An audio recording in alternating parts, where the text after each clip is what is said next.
ils ont collecté un certain nombre d'indicateurs qui permettent de mesurer un peu la faim rurale. Et puis, ils ont transformé les indicateurs en échelle de 0 à 1. Et sur cette base, ils ont essayé de grouper les indicateurs selon les thématiques. Et à partir de là, ils ont voulu voir comment chaque pays était représenté par rapport à cet indicateur. Donc, dans ce cadre, ils avaient démarré par une étude de cas en Éthiopie. Et après, ils ont pris contact avec nous pour dire est-ce que vous pouvez faire quelque chose dans ce sens. En tant que présidente PCA de l'IPAR, je pense que cette animation scientifique vient en son heure. Parce que l'IPAR a fait d'énormes réalisations et beaucoup d'autres résultats. Donc je pense que pour aujourd'hui, c'était bon, une première fois, mais je pense qu'on va continuer dans la foulée à pouvoir partager nos résultats. Parce qu'on fait énormément de recherches et aussi de bons résultats de recherche qu'on doit pouvoir partager avec l'État et partager aussi avec nos partenaires. Parce que le travail d'aujourd'hui concernant l'insécurité alimentaire, c'est un problème réel qui secoue non seulement le Sénégal, mais pour toute la zone ouest africaine.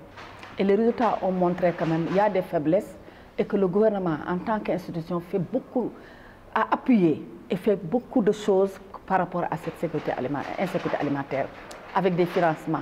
Donc ces résultats pourraient aider le gouvernement à revoir certaines stratégies et voir de quelle façon aussi on peut améliorer le sort des populations du nord et du sud du pays qui sont affectées par cette situation d'insécurité.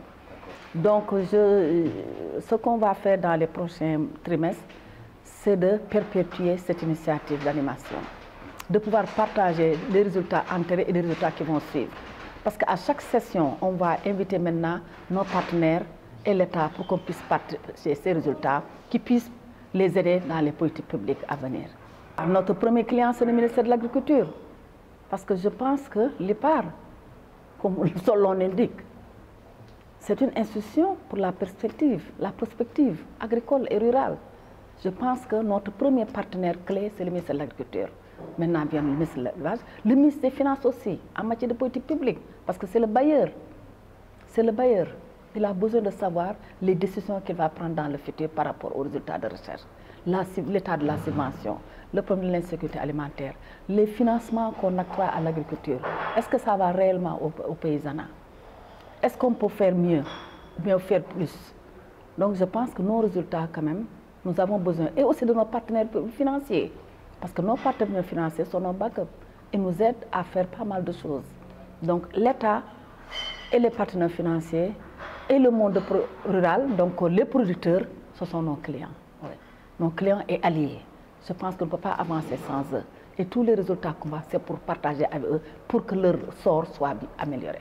Je pense que cet atelier a été très intéressant par le fait que le sujet qui a été abordé a fait l'objet d'une étude véritablement fouillée, détaillée, avec des constats clairs pour ce qui concerne donc, la situation de référence, mais surtout avec des développements et puis des recommandations qui tiennent la route, qui peuvent intéresser plusieurs acteurs, dont principalement les bailleurs de fonds, le gouvernement, et qui peut être la base d'un dialogue politique important.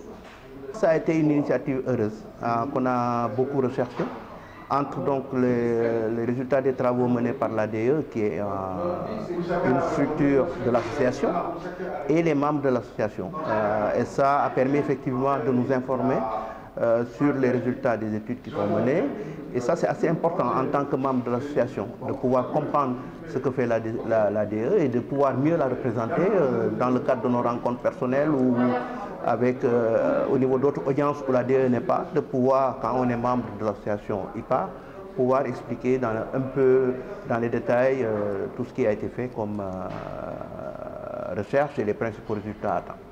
Personnellement, quand j'ai reçu le rapport sur la situation, sur la sécurité alimentaire en milieu rural, personnellement, j'avais du mal à comprendre et même à accepter le fait qu'une région comme la Casamance, avec le potentiel dont elle dispose, soit en zone d'insécurité alimentaire et un taux de 50% que je trouvais vraiment élevé. Et je n'étais pas le seul, parce que quand on a partagé au niveau international, il y a qui ont reposé cette question et donc qui était pour moi un peu incompréhensible.